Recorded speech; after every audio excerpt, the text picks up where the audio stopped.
سلام كما يتخونوا فتواتن كبراتن تخطاتلتي تقراي برودكاست سيرفيس نسعات تدالو حدش سنة قدسن حابيتاتات انهو لايك شير سبسكرايب كومنتن غيركم كتكتاتو لربمعدام عرضستاتهم كنقدم وانا دايركتر تكالت عن عالم دكتور تيدروس أدحانوم شلمات نيلسون مانديلا تقبلو دعوم زينا نهزبتات تقراين إيرتران تسميعو جنرال تادس ورده أكاتعلو خناب تقراي كأتو كمز فقده أفليتو دكتور أبراهام بلاي منستر مسنون قلاتاتن مريت تقراي بحيل كونن كم زي يخل نقدو اندارغاتشو أبزز حافو متنقطها قليزوم أب موداتا جنرال يوحانس مديدن ودب تعززو بزي ودب تدحن عديلان كبل صاوعي تقريبو اتي قدمي 51 سومنات زوم راحتي كمرحناي كالون زبل زنبر الجنرال حزي نودب زودادر يلن كبل وانت سمع له بزرزر كنرئينا قال يا مسنا زول عز نورو قال يا تزرقوا نورو حجي أقدم من إسي كوينام كدانا قري والله من زحلفة قزيهم بزقباء بصبقن حماقن تتقيمهم حجي خآنة تنايمن إسي عدل خقاصل يا والله من تنايمن إسي عدل كحرورو يا والله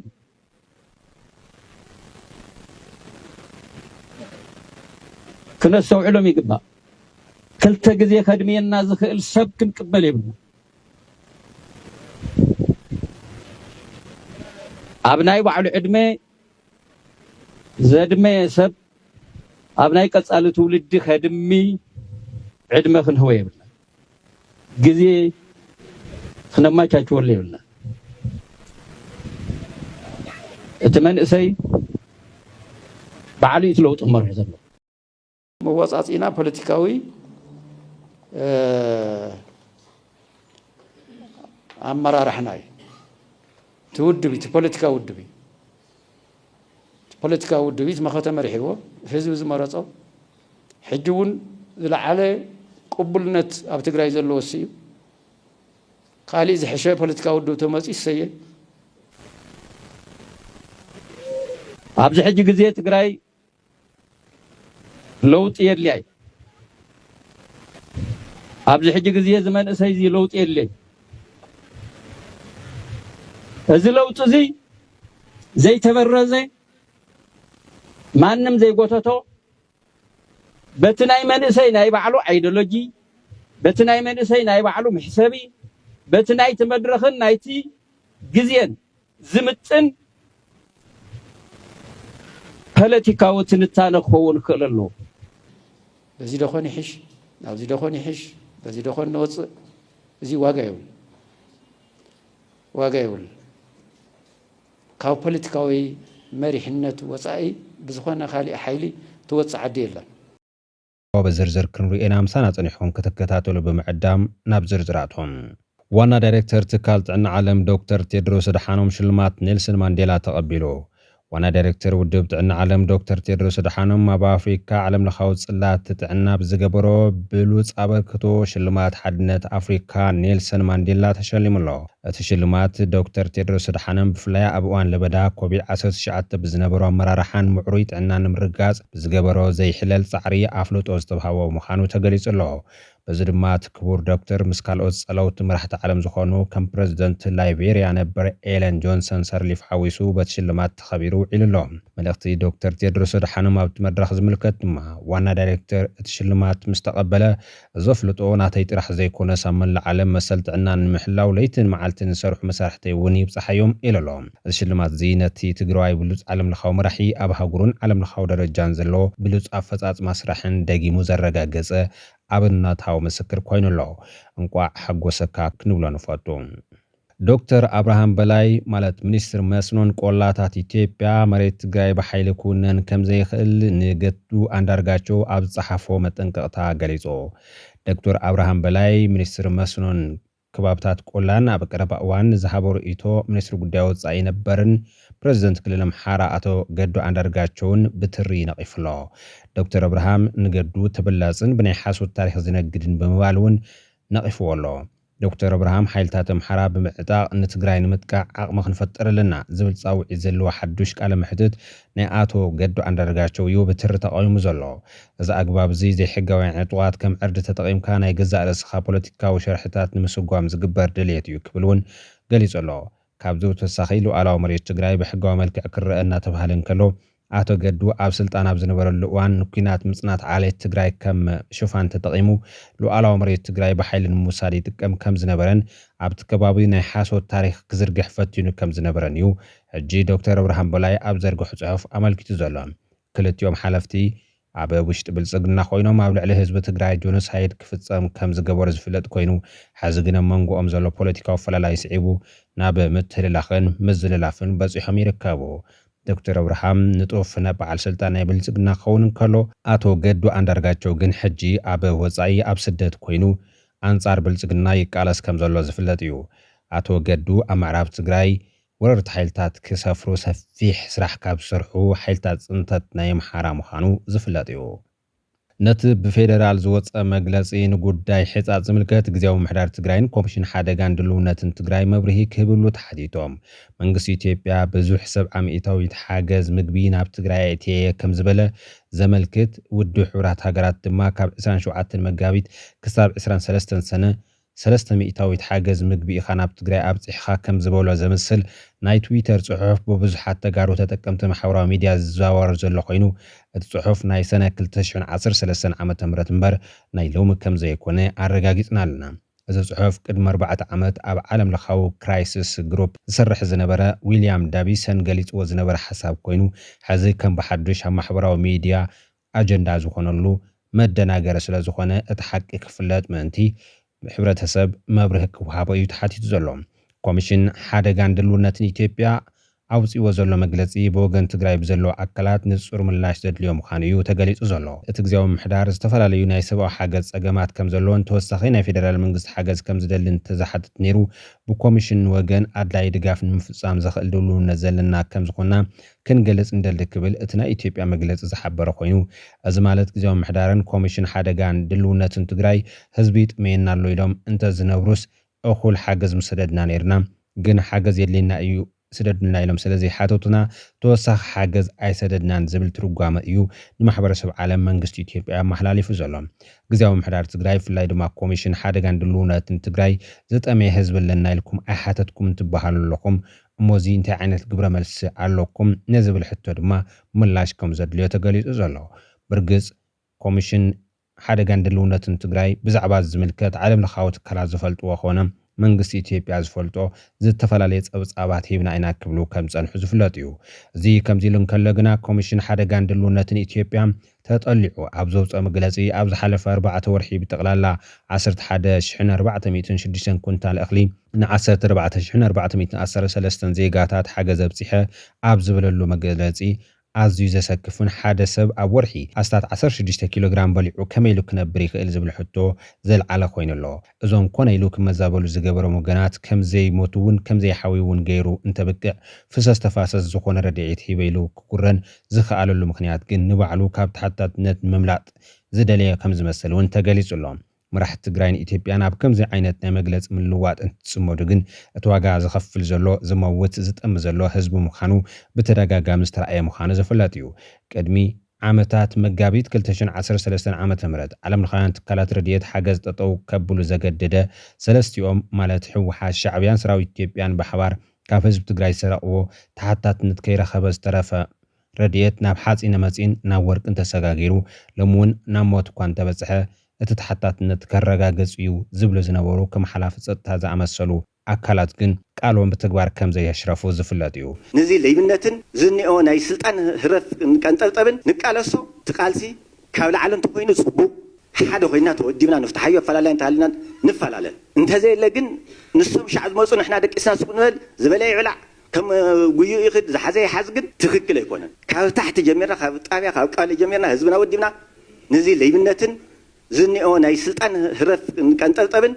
ንቃለሶ ክንቃለሶ ወሲና ክንከደለና ኢለ ዝኸይዳን ኣብዚን እዚን ንእሽተያት መርአይ ዘኳስሕናን ዝሕመናን እንተኮይኑ ከም ስርዓት ኢና ንወድቕ ኣለና ከም ህዝብ ኢና ንወድቕ ዘለና ትፀገም ኮይኑ ዝኒአ ግን እዚ ብጣዕሚ ሓደገኛ ናበይ ከም ዝወስደና ዘይፍለጥ ምስቲ ትማሊ ዝመፅእ ዘሎ ዓመፅ ፀራሪጉና ክኸይድ ስር ነቀል ዝልዎ ዘለው ሓቆም እዮም ትድኽመትና የኦም እዮም ፃወቱ ዘለው ንቃለሰሉ ብቁም ነገሩ ንርአዮ። ትማሊ ከምኡ እንተተገይሩ ለምውን ዘይግበረሉ ዋላ ሓንቲ ምኽንያት ከም ዘየለ ድማ እዚ ሕዚ ዝረአ ዘሎ የነፅር ኣሎ መርኣያ ናይዚ ድማ ኣብ ሕፃፅ ለምውን እቶም መተሓባበርቲ ናይ ስደተኛታትን ተመዛበልቲ ንሕና እንተዚ ዓዲልና የናበሉ ዓብይ ጽልዋታት ይፈጥሩ ንገሊኦም የታለሉን ከም ዘለው እዩ ዝተፈላለዩ ሓበሬታት ዘመልክቱ ዘለው ህዝቢ ዝህቦ ዘሎ ሓገዝ ሕዝውን ብዝግባእ ናብ መዓልኡ ክውዕል ዝምልከቶ ኣካል ቁፅፅርን ክትትልን ክገብረሉ ከም ዝግባእ ወሃብቲ ረድኤት ድማ ንመን ከም ዝህቦ ዘለው ብንጹር ክፈልጡ ከም ዘለዎም ተገሊጹ ኣሎ ጥዑም ዜና ንህዝቢ ትግራይን ኤርትራን ተሰሚዑ ብሰንኪ ስርዓታቶም ግዳያት ህልቂትን ሞትን ዝኾኑ ዘለው ህዝብታት ኤርትራን ትግራይን ብመንእሰያቶም ኣቢሎም ናብ ሓዱሽ መንፈስ ይሰጋገሩ ከም ዘለው ይግለጽ ኣሎ መናእሰይ ትግራይን ኤርትራን ምስ ለባማት ኣቦታቶም ብምዃን ንህዝቦም ካብ ህልቂት መከራ ናይ ምድሓን ጻዕሪ ቀጺሎም ኣለዉ ህዝቢ ትግራይን ኤርትራን ተመሳሳሊ ዕጻ ገጢሞ ብስደትን ጥሜትን ይሃልቕ ከም ዘሎ ዝፍለጥ እዮም መቐጸልታ ናይዚ ድማ እቶም ካብ ኤርትራ ናብ ሕፃት ተሰዲዶም ዝነበሩ ብሰንኪ ጨፍጫፍ ካብ ማዓስከር ሕፃት ተባሪሮም ናብ ረባት ዝገዓዙ ከምውን ብሰንኪ ጆኖሳይዳዊ ኩናት ትግራይ ካብ ምዕራብ ትግራይ ናብቲ ኤርትራውያን ዝነበሩ ማዓስከር ሕፃት ዝኣተው ተመዛበልቲ ትግራይ ብሓባር በጥሜት ይሞቱ ከም ዘለው ኣብ ዝቕንያት ከም ዝጸብጸብና ዝፍለጥ እዮም በዚ ዝሓዘኑን ናይ ወትሩ ሓገዝቲ ህዝቢ ትግራይ ዝኾኑ ኤርትራውያን ድማ ልክዕ ከምቲ ኣዶናይ ብርሃነ ዝገበሮ ብሓውና ኤፍሬም ዝተመርሐ ናይ ሓደ ሰዓትን ፈረቓን ኣብ ላይብ ናይ ሓገዝ ዝምትእኽኻብ ንኣብዳባትን ሕፃጥን ዘለዎ ብጥሜት ዝተጠቕዑ ወገናት ናይ ሓገዝ መደብ ልዕሊ $50,000 ወይ ድማ 13 ሚልዮን ብር ምእካብ ንህይወት ናይ ክልተ ህዝብታት ወገናት ዘድሕን ዘሐጉስ ብስራት ተስሚዖም ኣለዉ እዚ ኣብ ናይ ዲቁ ላይብ ኣብ ሰዓትን ፈረቓን $50,000 ወይ ድማ 13 ሚልዮን ብር ሓገዝ ንኣብዳባትን ሕፃጥን ዘለው ኤርትራውያንን ተጋሩን ምዃኑ ድማ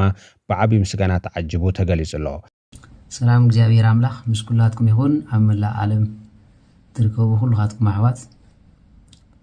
እግዚአብሔር አምላክ ዘለኹምን ትሰርሕዎም ኩሉ በረኸትን ረድኤትን ይውርደልኩም ጸጋ መንፈስ ቅዱስ ድማ ይኸልልኩም ሕራይ ኢሎም መዓንቲ ናይ ምስጋና ክቕርብ ኢለ ዝያድሽ ቪድዮ ዝሰርሐልኩም ዘለኹ ማለት ኣብዚ ናይ ዳባትን ሕንፃፅን ካልኦትን ሸገሩ ኤርትራውያንን ኣሕዋትና ከምኡውን ተጋሩ ኣሕዋትና ዘጋጠመ ናይ ዓፀቦ ሽግር ወላዲኻ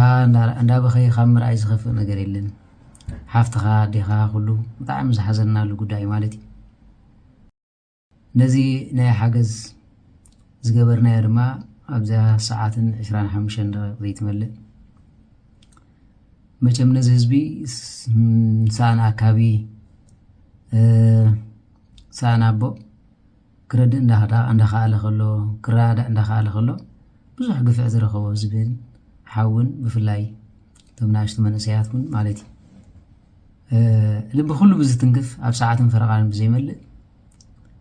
$50,000 ማለት እዩ እቲ ከማን ተመዝገበ እምበር ብድሕሪ ዝመፀ የለኹም ከባቢ 13 ሚልዮን ብር ማለት እዩ ስለዚ እዚ ቀሊል ነገር ስለ ዘይኮነ ነቲ ዝገበርኩሞ ኣነ እግዚአብሔር ኣምላኽ በኣኹም ኮርዐ በኣኹም ከቢረ ተስፋይ ካብ ባጊረ ምሳኹም ንሽቶ መልእኽቲ ክሃልፍ ደስ ዝበለኒ ማለት እዩ ብዓብዩ ግን እግዚአብሔር ንኽብሪ እግዚአብሔር ስለ ዝገበርኩሞ እግዚአብሔር ኣምላኽ ኣብ ትገብርዎ ኩሉ በረኸትን ረድኤትን ይወስኽኩም ንዓይና ሓጢኣተኛ ንሓደ ድርባይ ዘይረብሕ ሰብ ድማ ክንዲዚ ኣኽቢርኩም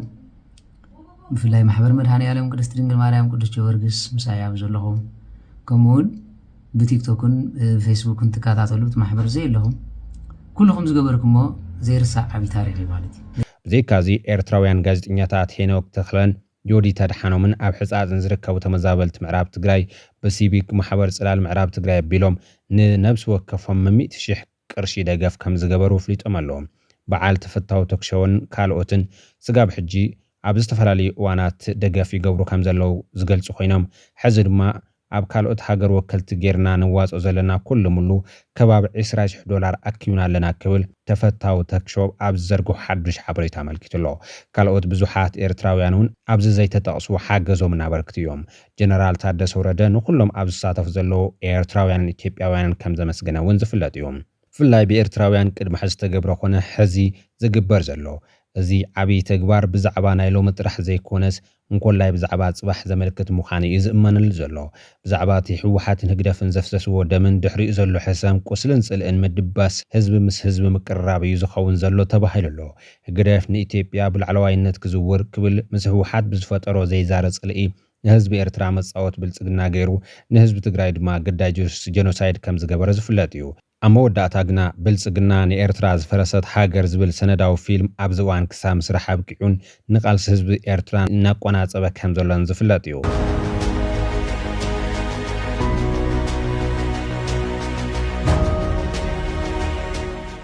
አሁን የማወራችሁ ጊዜ ቆሞባታል ስለምትባለው ኤርትራ ገመና አይደለም። የውጭ አገር ቱሪስቶች በሙሉ ኤርትራ ትናንት እንጂ ዛሬ የላትም ይላሉ።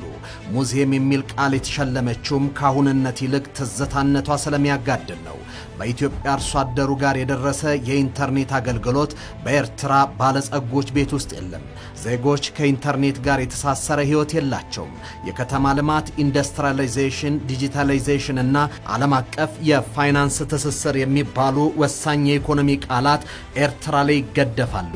ይህ ሀገሪቱ ልትደብቀው ያልቻለች እውነት ነው። بتمساسال مجدي حوحات مسهجدف كن حنحكبل نتجراي معسكر والتهدرات المخزن تيت سمين إذن جيرو كبحر إنفستمنت كترح بمجوار جدا جنوسايدا وكينات كوينام بتقص كيسو زعبيو بالسجنا حوحات بتميز نجد والدبز بالبروباغندا ناسرحة بقص له حزب تجراي ناتسالة خمسة لوز فلاتيوم أكابا بيتفنى كرتنوس حوحات لتجراي حزب ያተረፈለ ተባይነት ጉዳይ ከፖለቲካው መብለጥ መቻል አለበት። በህወሓት መዝገበ ቃላት ግን የትግራይ ህዝብን የፈጠረው ህወሓት ነው። በችግራቸው ላይ ግን ሌላ ችግር በቁስላቸው ላይ ሌላ ቁስል የሚሰደው ተፈናቃዮቹ ከመመለሳቸው በፊት የኛ ሰርቲፊኬት ይመለስ ሞጫ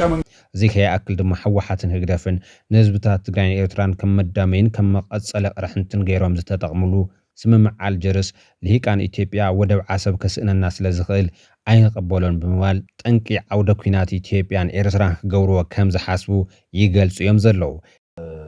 ያልጀርስ ስምምነት አሁን ጉዳዩ ውጥረት የነገሰውን ነገር በግልጽ እናስቀምጠው የባህር በር ነው በጾረና ወይ በሌላ በጉሬ በመናም እንደዚህ በመሬት አይደለም ይጣላልለው ያልጀርስ ስምምነት ከባድመም ከምንም አንፃር የሚጎዳ መሆኑ እንደተጠበቀ ነው መሬትም እንኳን ሰጥቶናል አሁን ሌላ ብቻ አይደለም አሁን በያልጀርስ ስምምነት ላይ ኢትዮጵያ ያን ነገር ስለተቀበለች አሰብን መጠየቅ አትችሉም ተብሎ የሚነሳ ነገር አለ አሁንም እነኛ አካላት ያልጀርስ ስምምነት ይከበር ሲሉ የባህር በር ወሬያችሁን እስቲ ገታርጉት ይያሉ እንደሆነ ይሰማኛል ሌላ ቦታ ላይ እንትን ብዙ ጭቅጭቅ ስለሌለን ማለት ነው በሌላ ቦታ ላይ ያው እንዳለ ሆኖ በትግራይ በኩል በአንዳንድ ድንበሮች በወቅቱ የነበሩ ተከራካሪዎች ጥያቄ ባለማንሳታቸው ውል ላይ የተቀመጠው ውሎችን በኋላ እንመጣበት የሆነ ያሳጡን ከፊል ጾረና ምናምን ያሳጡን ማናደዱ እንደተጠበቀው ነው ነፍሳቸውን ይማረው አቶ ስዩም መስፍን ባድመለኛ ተፈርዷል ብለው ቢያንስ አንድ ቀን አስጨፍሯል አዲስ አበባ እኛም ጨፈረ በዛ ጊዜ አስጨፈረን በኋላ ተሳስቷል ተብለን ኩምሽሽ ያለው እንደተጠበቀው ነው ግን አሁን ላይ ስለዛን ያነሳን አይደለም አሁን ዛላምበሳ ምናን አንስተን አይደለም የጥያቄ ተነሳው ኢትዮጵያ በአንድም ሆነ በሌላ መንገድ ወደ ቀይ ባህር ትመለሳለች ስላልን እነኛ አካላት ያልጀርስ ስምምነትን እያስታወሱም ያሉት ይሄ ጉዳይ የአሰብ ጉዳይ ባልጀርስ ስምምነት ላይ ሞቷል ለማለት እንደሆነ ስለሆነ ጊዜ ከምናባክን በቀጥታ በዛም ማንሳት እንችላለን ምን እየተባለ እንደሆነ ስለሚገባ እኔ ያልጀርስ ስምምነትን ከአሰብ ጋር በተያያዘ አላየው ምክንያቱም አልጀርስ ስምምነት የተኩስ አቁም ስምምነትና ኮንቴስትድ ኤሪያስ ላይ ያለ ክርክር ነው ስለ አሰብ አልተነሳም አንድም አልተነሳም እንግዲህ በተዘዋሪ በትርጓሜ በዛው አሰብን ያከበርን ይመስላል እንጂ አሰብ አልተነሳም የባህር በር ጉዳይ ማለት በጣም ቢግ ኢሹ ነው ከሀገር አንፃር ይሄንም ያህል ቢግ ኢሹ በውስጥ ለውስጥ ልባት አግኝቷል ተብሎ ምከሄድበት አግባብም የለም ስለ አሰብ ኢትዮጵያና ኤርትራ አሰብ ያንቺ ነው የኔ ነው ተመልሻለሽ አመልሽ ወር ደግሞ ኢንዶርስ አድርግልሻለሁ የሚል ውይይት አድርገው ያው በቅርብም ክቡር ጠቅላይ ሚኒስትር አብይ አህመድ እስቲ ዶክመንት ካለም ዶክመንት ይምጣ ብለው ሌላ ኢሹ አስነስተዋል ያንንም በጣም አፕሪሺየት የምናደርገው ነው ዶክመንትም የለም ማን የሰጣቸው አሰብን ራሱ የሚለው ጥያቄ ውስጥ የሚገባ ነው ስለዚህ ያልጀርስ ስምምነት ተራ የተኩስ ማቆም ስምምነት እንጂ የኢትዮጵያንና የኤርትራን መካከል ያለውን የአሰብን ጉዳይ በተለይ ደግሞ የኢትዮጵያን ራይት ቱ አክሰስ ኦፍ ዘ ሲ የዘጋ ነው ብዬ አልወስደው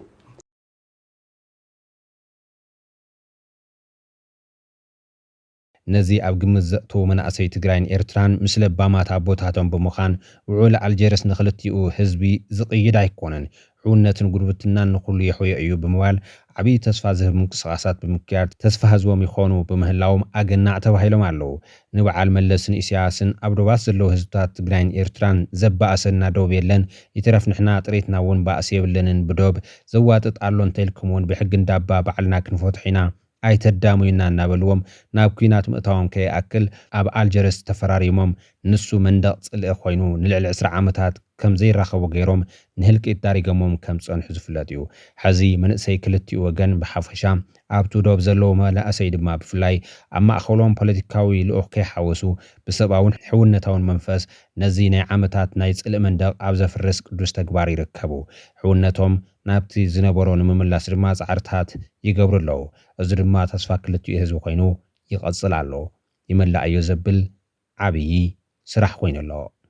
ጀነራል ታደሰ ወረደ ልኡኽ መንግስቲ ፌደራል ናብ ትግራይ ከኣቱ ከም ዝተሰማምዐ ገሊጹ ናብ ኣዲስ ኣበባ ዘምርሐ ጉጅለ ልኡኽ ግዜያዊ ምሕዳር ትግራይ ኣብ ዝተፈላለዩ ዛዕባታት ምስ ዝተፈላለዩ ናይ ፌደራል ኣካላት ከም ዘተየ ፕሬዚደንት ሌተናል ጀነራል ታደሰ ወረደ ገሊጹ ኣሎ ፕሬዚደንት ጀነራል ታደሰ ብቲ ጉዕዞ መልኪቱ ንሚድያታት ኣብ ዝሃቦ መግለጺ እቲ ልኡኽ መንግስታዊ ሕቶታት ሒዙ ከም ዝኸደ ምስ ቀዳማይ ሚኒስትር ኣብዪ ኣሕመድ ከም ዘተየ ምስ ሚኒስትሪ ገንዘብ ምስ ብሄራዊ ባንክ ምስ ብሄራዊ ምክክር ኮሚሽን ምስ ሚኒስትር ሃብቲ ማይ ምስ ኤምባሲታት ዝተፈላለዩ ሃገራት ከም ዘተየ ገሊጹ ኣሎ ምስ ቀዳማይ ሚኒስትር ኣብዪ ኣሕመድ ተራኺቦም ኣብ ጉዳይ ባጀት መሃያ ዝተወሰኸ መሃያ ኣብ ዛዕባ ምቁራጽ ህንፀት ፕሮጀክት ገረብ ሰገን ሕፅረት ነዳዲ ዝነበረ ውጥረት ክረጋጋእን ካልኦት ዛዕባታትን ኣድሂቦ ከም ዘተየ እውን ሓቢሩ ኣሎ ኣብ መሃያ ኣብ ባጀት ደው ኢሉ ዝነበረ ህንፀት ግድብ ገረብ ሰገን ክጅምር ፀገም ሕፅረት ነዳዲ ክፍታሕ ኣብ ጽቡቕ መርዳእ ከም ዝተበፅሐ እውን እቲ ጀነራል ብጽቡቕ መንገዲ ገሊጹዎ ኣሎ ብተወሳኺ ብዛዕባ ዓፋር ዘለዉ ዕጡቓት ዝተዘተየ ኮይኑ ጉዳይ ዓፋር ይኹን ኣብ ካልእ ዘለዉ ተጋሩ ባዕላዊ ፀገም ምዃኑን ብተጋሩ ዝፍታሕ ብምዃኑ ናብ ጎንፂ ንምእታው ድሌት ከም ዘየለ መንግስቲ ፌደራል ከም ዘይደግፎ መረጋገጽ ከም ዝሃበ እውን እቲ ጀነራል ሓቢሩ ኣሎ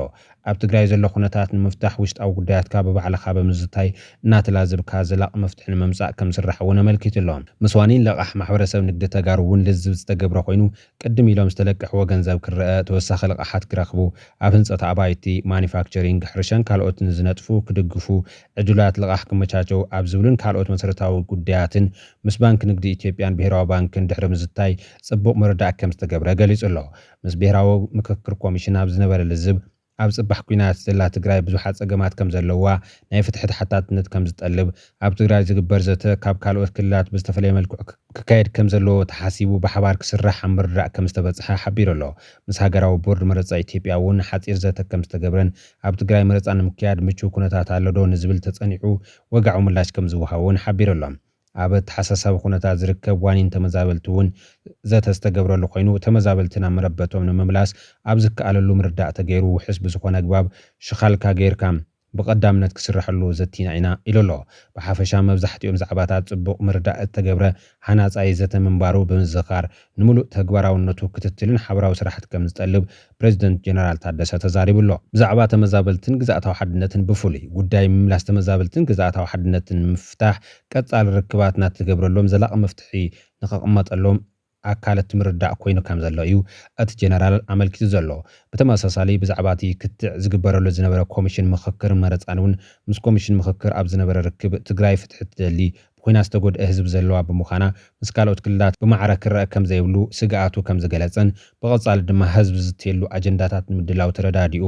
እቲ ኮሚሽን ናብ ትግራይ ከኣቱ ከም ዝፈቐደ እዩ ገሊጹ ዘሎ ኮሚሽን ምክክር ኢትዮጵያ ናብ ትግራይ ይእተዶ ኣይእቶ ዝብል ሓያል ክትዕ ዝግበረሉ ምዃኑ ዝፍለጥ እዮም ብዛዕባ ሃገራዊ መረፃ ዝምልከት ድማ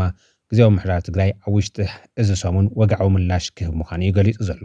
ጀነራል ታደሰ ወረደ መወዳእታ ዝኾነ ይኹን ምንቅስቓስ ንረብሓ ህዝቢ ትግራይ ቀዳምነት ብምሃብ ዝራሕ ምዃኑን ኣረጋጊጹ ኣሎ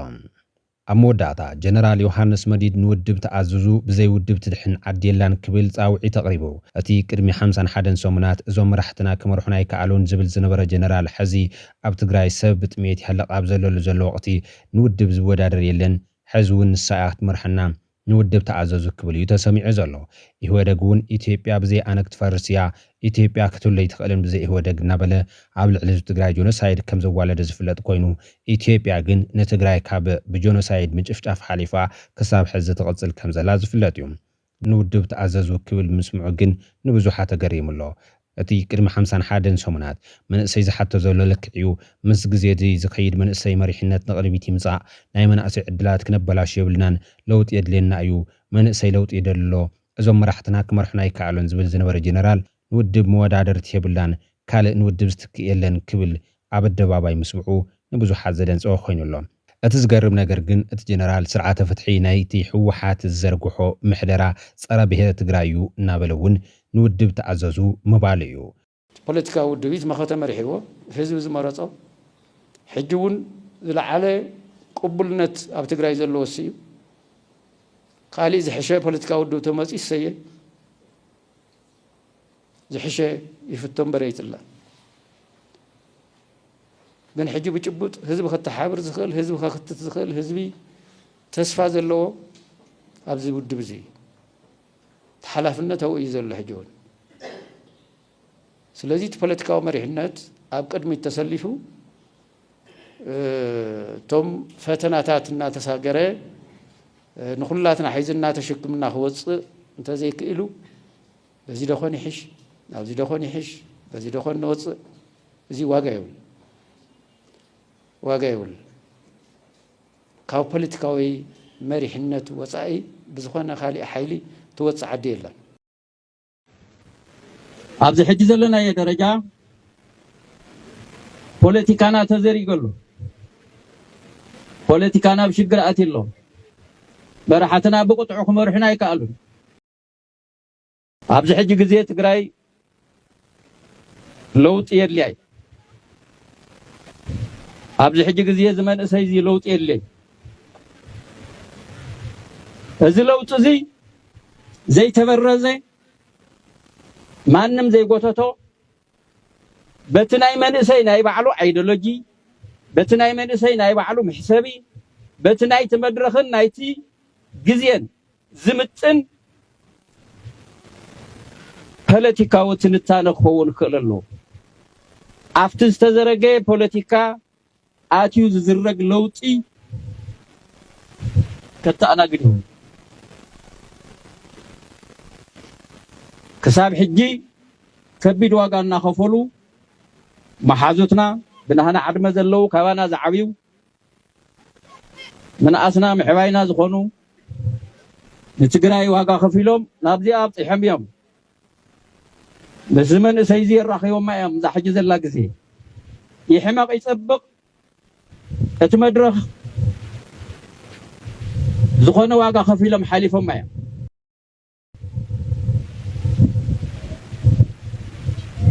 እዚ ዝኾነ ዋጋ ከፊሎም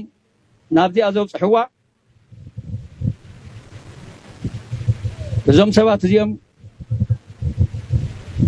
ዕማሞም ወዲኦም ክሕግዙ ጥራሕ እዮም ዝኽእሉ እቲ ዕማም ክቕበሎ ዘለዎ እቲ መንእሰይ ከዓ ካብቲ ተዘሪጉ ዘሎ ፖለቲካ ፈልዩ መምዩ ክዕርዮ ክእሉ ኣለዎ ኣብ ዝሓለፈ ጉዕዞና ዘተዓናቐፉ ኣብ ዝሓለፈ ግዜና ግዜኦም ብሕማቕን ብፅቡቕን ዝተፃወቱ ኣብ ዝሓለፈ መድረኽ ሸተተት ዝበሉ ገሊኦም ኮሚሽን ዝስብስቡ ዝነበሩ ገሊኦም ሙስና ዝበልዑ ዝነበሩ ገሊኦም ዝዘርጉ ዝነበሩ ሕጂ ኣብ ቅድሚ መንእሰይ ኮይኖም ከዳናግር የብሎምን ዝሓለፈ ግዜኦም ብዝግባእ ብፅቡቕን ሕማቕን ተጠቂሞም ሕጂ ከዓ ነቲ ናይ መንእሰይ ዕድል ከቃፅል የብሎምን እቲ ናይ መንእሰይ ዕድል ክሕሩሩ የብሎም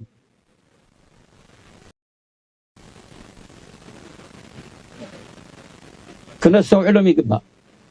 ክልተ ግዜ ከድሜና ዝኽእል ሰብ ክንቅበል የብልና ኣብ ናይ ባዕሉ ዕድመ ዘድመ ሰብ ኣብ ናይ ቀጻሊ ትውልዲ ከድሚ ዕድመ ክንህቦ የብልና ግዜ ክነማቻችወሉ የብልና እቲ መንእሰይ ባዕሉ እቲ ለውጢ ክመርሕ ዘሎ ለውጢ ማለት ዝነበረ ምርጋም ማለት ኣይኮነ ለውጢ ማለት አንጻር ዝነበረ ምግጣም ኣይኮነ تزنبره خمي تقملو تزوجد خمي توجدو كمي حدش صبوق نجر نتمدرخ زمتن نتهزبي زتقم نتمنى سيتقم علمان التحساسبان أكايدان كمي تقرصيو إذا خاط ودي بكاي تقرص أبزخونة نايب علوم دليت حساب ذو العلو سب تقول جيسكا أو تحشكيركا أو تقول تتكاي كنا صوري نايب عن خامن قدي نايب عن خازم التن كاريسكاي سلازي لو تنا قاي حرب بزي دخون يحش أو زي دخون يحش بزي دخون نوص زي واقعيول كاو بوليتيكاوي مريحنة وصائي بزخونا خالي حيلي توصع عديلا كبراتن كبرانن تخاتلتي تجراي برودكاست سيرفيس حدشن أقدسن حبريتات ازيوم يمسلوم لايك شير سبسكرايب مقبار سلت كاتونونام أزينا نمسكن